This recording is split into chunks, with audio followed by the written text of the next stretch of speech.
बिस्मिल्लाहिर्रहमानिर्रहीम अस्सलाम वालेकुम। आज मैं आप लोगों को जो रेसिपी सिखाने जा रही हूँ ये है ढाबा स्टाइल मगज़ फ्राई की। मैंने कहा अभी बड़ी ईद गुज़री है, मगज़ फ्राई तो सभी बनाते हैं, तो ढाबा स्टाइल जो है मगज़ फ्राई आपको बहुत ही आसान और घर में मौजूद इंग्रेडिएंट से सिखाया जाए। और जब ये आप एक दफ़ा बना लेंगे ना तो इतना आसान और इतना मज़ेदार होगा कि आपका बार बार दिल चाहेगा कि आप इसको बनाएं। और जिस तरह से मैं आपको ये बनाने सिखाऊँगी ये बनाना बहुत ही ज़्यादा आसान और ज़ायका मज़ेदार होगा। तो स्टार्ट करते हैं अपनी रेसिपी को। मगज़ जो है वो सबसे पहले मगज़ को साफ़ करना जो है वो थोड़ा सा मुश्किल होता है, उसके अलावा मगज़ बनाना बिल्कुल बहुत ही ज़्यादा आसान होता है।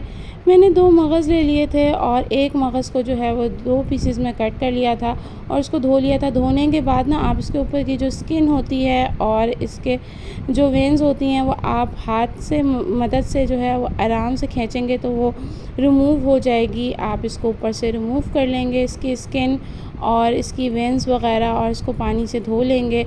और धोने के बाद जो है इसको बड़े बड़े पीसेस के अंदर जो है वो कट कर लेंगे। ये आप देख सकते हैं मेरी स्क्रीन पे मैंने वेन्स साफ़ कर दी हैं और इसको पानी से धो लिया है। इसके बाद मैंने इसको बड़े बड़े पीसेस में कट कर लिया है और कट करने के बाद जी जनाब मेरा मगज़ जो है वो साफ़ हो गया है और मैं इसको जो है वो प्लेट में मैंने डाल दिया है। अब इसके बाद जो है मैंने एक पैन ले लिया और उसके अंदर पानी को गर्म कर लिया। जब पानी गर्म हो गया तो इसके बाद मैंने जो है वो मगज़ को इसके अंदर डाल दिया और डालने के बाद जो है इसको तकरीबन 10 मिनट के लिए जो है वो मैं बॉईल करूँगी। और बॉईल करने के बाद इसको मैं पानी में से निकाल लूँगी। और आप ये देख सकते हैं मगज़ जो है वो मेरा बॉईल हो रहा है और इसके बाद जो है मैंने इसको पानी में से निकाल लिया है। ये तमाम इंग्रेडिएंट्स जो आप मेरी स्क्रीन पे देख सकते हैं ये ढाबा स्टाइल मगज़ फ्राई में जो है वो इस्तेमाल होंगे। इसके अंदर टमाटर और प्याज की क्वांटिटी जो है वो सेम होगी, जितने इसके अंदर प्याज डलेंगे उतने ही इसके अंदर टमाटर डलेंगे। अब मैंने जो है वो एक पैन ले लिया था और उस पैन के अंदर जो है मैंने 3 टेबल स्पून जो है वो ऑयल डाल दिया। जब ऑयल थोड़ा सा जो है वो गर्म हो जाए तो इसके बाद मैंने इसके अंदर 2 जो है प्याज डाल दिए थे। प्याज को जो है ना मैंने बिल्कुल बारीक जो है वो चॉप कर लिया था स्क्वायर शेप्स में, जैसे जो आमलेट के अंदर डलते हैं उस तरह के। अच्छा, प्याज को जो है वो तलना नहीं है, बिल्कुल इसका बस कच्चापन ख़त्म करना है। इसमें जस्ट लाइट सा गोल्डन कलर आ जाएगा तो इसके बाद जो है इसके अंदर मैं टमाटर डाल दूँगी। टमाटर भी मैंने 2 लिए थे और इसको जो है वो छोटे छोटे स्क्वायर शेप में जो है वो कट कर लिया था। इसके बाद जो है इसके अंदर मैंने प्याज के साथ टमाटर को भी डाल दिया है और इन दोनों को जो है वो मैं मिक्स कर लूँगी। और मिक्स करने के बाद इसमें अदरक और लहसुन का जो है वो पेस्ट डालूँगी। अदरक लहसुन का पेस्ट जो है इसके अंदर 1 टेबल स्पून डलेगा। इसके बाद मैं इसके अंदर धनिया पाउडर डालूँगी, वो भी 1 टेबल स्पून। और धनिया पाउडर के बाद इसमें डलेगा ज़ीरा पाउडर, ज़ीरा पाउडर भी इसके अंदर डलेगा 1 टेबल स्पून। इसके बाद मैं डालूँगी इसमें हल्दी और हल्दी जो है वो हाफ़ टी स्पून डलेगी इसके अंदर। हल्दी के बाद इसमें डलेगा गरम मसाला और गरम मसाला भी जो है वो मैंने इसमें हाफ़ टी स्पून डाला था। और इसके बाद इसमें डलेगी पिसी हुई लाल मिर्च, वो भी मैंने 1 टेबल स्पून डाली थी। और कुटी हुई लाल मिर्च भी 1 टेबल स्पून डाला है इसके अंदर।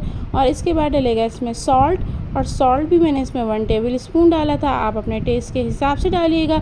इन तमाम चीज़ों को जो है वो मैं मिक्स कर लूँगी। अच्छा, इसके अंदर जो है पानी बिल्कुल नहीं डलेगा, ये जो है अपने ही पानी के अंदर जो तैयार होगा और टमाटर पानी छोड़ेगा अपना, और ये ज़बरदस्त सी जो है वो ग्रेवी तैयार होगी इसकी पहले। अब मैंने इसको जो है कैप ढक के जो है वो तकरीबन 5 मिनट के लिए बिल्कुल मीडियम टू लो फ्लेम में छोड़ दूँगी। 5 मिनट के बाद मैंने इसका कैप खोला, आप ये देख सकते हैं इसके अंदर कितना अच्छा सा ऑयल जो है वो छूट गया है। अब मैंने एक मैनुअल बीटर ले लिया और इसकी मदद से इसको अच्छे से बीट कर लिया। अगर आपके पास मैनुअल बीटर नहीं है तो कोई टेंशन की बात नहीं है, आप इसको चम्मच की मदद से ही जो है वो मैश कर सकते हैं। आप ये देख सकते हैं मैंने इसको अच्छे से मैश कर दिया है और टमाटर और प्याज और तमाम मसालों की ग्रेवी ज़बरदस्त सी जो है रेडी हो गई है।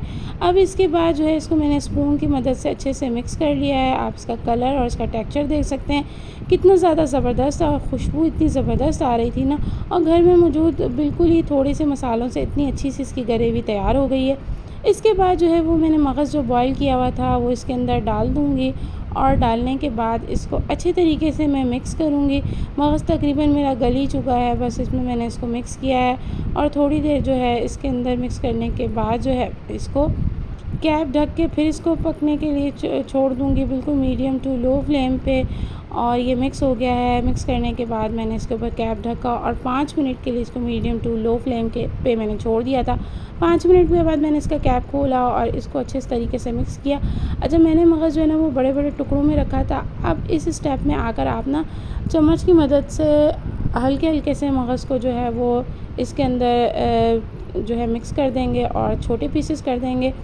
इस वक्त आप इसके छोटे पीसेस करेंगे ना तो ये मसाले के अंदर इतना अच्छा सा मिक्स होगा और ये बहुत ही अच्छा सा तैयार हो जाएगा। जैसे बाज़ार में ढाबा स्टाइल मगज़ फ्राई मिलता है, बिल्कुल इस तरह से ये रेडी हो जाएगा।